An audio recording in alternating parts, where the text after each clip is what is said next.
Assalamualaikum Ustaz. Salam. Al-Baqarah ayat 37 Ustaz yang Talaqa Adamu min Rabbi kalimatin ya, fataba alaih. yang diajarkan sama Allah. Allah ajarkan beberapa kalimat yang Allah terima tobatnya. Kalimatnya apa Ustaz? Quran surah 7 ayat 23. Baca dulu.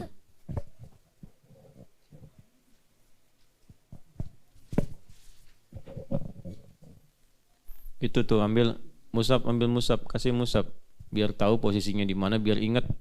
Biasanya kalau nanya dijawab, dilihat musab itu ingat terus itu. Kalau lihat handphone nggak akan ingat-ingat. Kalau lihat handphone tuh kayak lihat istri sendiri. Kalau lihat musab kayak lihat istri orang.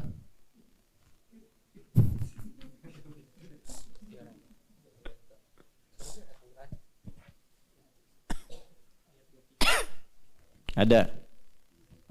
Coba baca. Qalla rabbana dhalamna anfusana wa illam taghfir lana warhamna Watarhamna lanakunanna minal khasirin. Nah, itu kalimatnya. Ya. Cukup? Paham tidak? Baik. Yang lain paham? Nabi Adam pernah diajarkan oleh Allah kalimat-kalimat taubat. Di Al-Baqarah ayat 37, fatalaqqa Adamu mir rabbih kalimatin fataba alaihi innahu huwat tawwabur rahim. Dan kalau kita bertobat dengan kalimat itu, melakukan kesalahan yang mirip atau serupa dengan Nabi Adam yang pernah diizinkan berbuat salah itu, maka seketika akan diampuni. Doanya apa? Itu kalimatnya yang Al-A'raf ayat 23. Nanti kalimat tobat tuh banyak. Kalau mau dirinci nanti detail, insya Allah mungkin nanti saya tuliskan, mudah-mudahan jadi buku. Itu kalimat tobat ketika salah mengkonsumsi sesuatu yang menjadi maksiat. Kita kan nggak tahu yang kita makan itu sebetulnya halal atau tidak. Ya, kadang-kadang dikasih proyeknya ada haramnya. Kasih bonusnya ada hasil nyogoknya misalnya kan. Bagaimana membersihkannya itu? Salah satu tobatnya dengan kalimat tadi. Rabbana zalamna anfusana wa illam taghfir lana wa tarhamna lanakunanna minal. Ada tobat dari pembunuhan. Ya. Siapa yang sudah membunuh di sini? Bunuh nyamuk. Nah, yang dimaksud di sini bukan hewan, manusia. Ya, ada. Nanti doanya ditalakikan oleh Allah lewat Nabi Musa alaihissalam. Yang nggak sengaja itu tempeleng, itu saking kuatnya Nabi Musa itu tempeleng meninggal. Itu tempeleng Nabi Musa meninggal. Gitu, dipisahin berantem dua suku, dipisahin sama Nabi Musa. Yang satu yang dari suku yang sama dengan Nabi Musa dari daerah yang sama ngeyel. Wah, ini mana kena misahun? Udah nolongan orang ya. Kamu kok misahin kita? Harusnya kamu nolongin ngeyel, tempeleng. Ya enggak kuat, cuman tempeleng begini. Meninggal, Pak. Gitu ya. Pernah malaikat maut nyamar. Kan temannya Rasul di bumi itu punya teman malaikat. Setiap Rasul. Nah, dulu nabi-nabinya Bani Israel temannya malaikat maut tuh. Luar biasa tuh. Nabi Daud temenan sama malaikat maut. Nabi Musa juga sama. Malaikat maut nyamar di hadis Muslim. Datang ke Nabi Musa. Nggak bilang-bilang. Tempeleng. Lek. Begitu ditempeleng keluar matanya. Gitu Nabi Musa itu. Ya kuat. Emang kuat Nabi Musa itu. Luar biasa. Ya, itu ada di riwayat Muslim. Tapi ingin memberikan pesan bahwa apa? Ya malaikat maut itu ya datang ya sesuai dengan waktu. Ajal tiba. Yang nggak ada pemberitahuan. Punten insya Allah anjing pageto badai sumping nggak ada. Ya saya besok lusa mau datang nggak bisa. Tiba-tiba datang aja, tandanya di fisik kita. Nanti biasanya 40 hari sebelum meninggal tuh udah mulai terasa. Ya tanda-tanda khusus ya yang memang mendekati pada kematian. Makanya belajar ayat-ayat tentang menyiapkan kematian tuh banyak di Quran. Belajar. Kalau nggak belajar nggak tahu nanti tiba-tiba Allah gitu ya. Nuju ngaci mang tak tiba-tiba awas tuh ya. Makanya jangan maksiat. Kalau mau maksiat ingat-ingat meninggal, awas tuh vendor-vendor tuh ya, awas hati-hati tuh ya. Begitu kepikiran maksiat bayangkan meninggal, wah ruginya fatal itu ya, ruginya fatal. Kalian juga sama nih ya, lagi belajar tuh hati-hati jangan maksiat. Begitu maksiat meninggal ruginya total itu ya. Tuh ya gitu, Gi. Kamu minuman tuh punya siapa? Udah izin belum tuh? Awas tuh begitu diminum meninggal kamu. Nah, itu. Jelas ya? Nah itu malaikat maut tuh. Ada lagi doa misalnya, doa menyimpang dari risalah. Dikasih tugas, nggak dilaksanakan. Ada nggak yang begitu? Hah? Ada kadang-kadang di perusahaan kasih tugas, ya malah nyimpang. Mampir dulu kemana? Salah nggak? Salah. Sebab kalau gajian pengen utuh, pengen full. Ya kan? Tapi kalau kerja didiskon. Hati-hati, itu salah itu.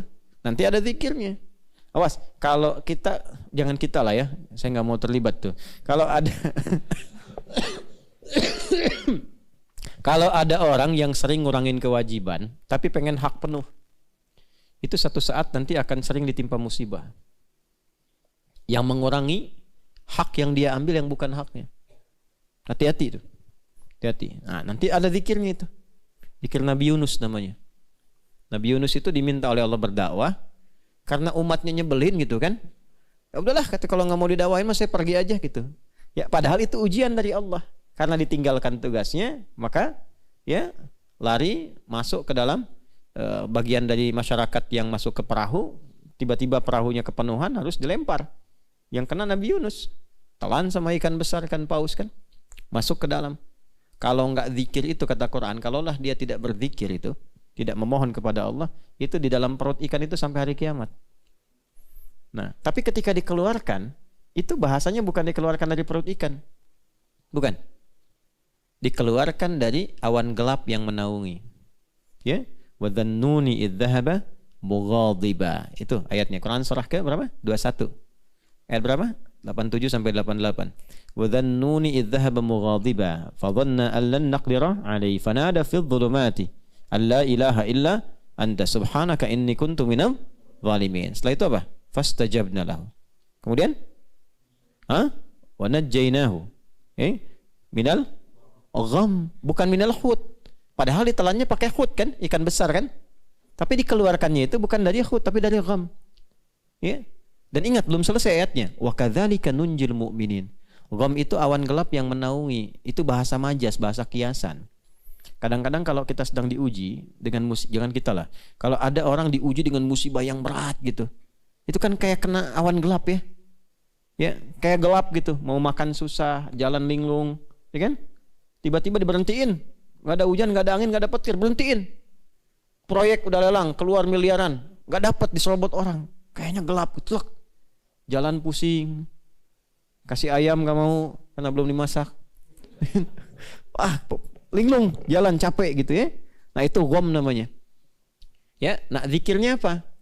Sebelum berzikir, diingat-ingat dulu ada salah apa yang pernah dilakukan dulu. Mungkin ada tugas yang belum beres, ada hak orang yang terambil. Nah, diistighfari dulu. Karena ujung ayatnya wa kadzalika nunjil mu'minin. Kalau ada orang beriman pernah berbuat begitu, ya, berzikir yang sama akan diselamatkan oleh Allah. Zikir di Quran itu banyak. Banyak sekali. Ya, ada ayat-ayat pengentas utang. Ada ayat-ayat pengentas kegelisahan. Ya, ada nanti ijazahnya ada. Jadi itu saat kalau saya ada waktu mungkin dituliskan, ya, supaya nanti jadi pegangan. Zikir sakit ada, zikir sakit. Zikir menikmati sakit dengan zikir minta sembuh ada. Ada menikmati sakit tuh. Ya, jadi menikmati kesabaran yang Allah berikan lewat sakit ada. Ya, kurang lebih begitu ya. Ya, jadi lengkap di Quran tuh lengkap sekali, Masya Allah. Dengan semua keadaan manusia, apa yang dialami itu langsung ada obatnya. Itu cuma di Quran. Makanya rajin baca Quran. Ya. Iya supaya tahu obatnya. Kalau enggak, makanya Quran kan obat disebutnya. Quran surah 17 ayat 82.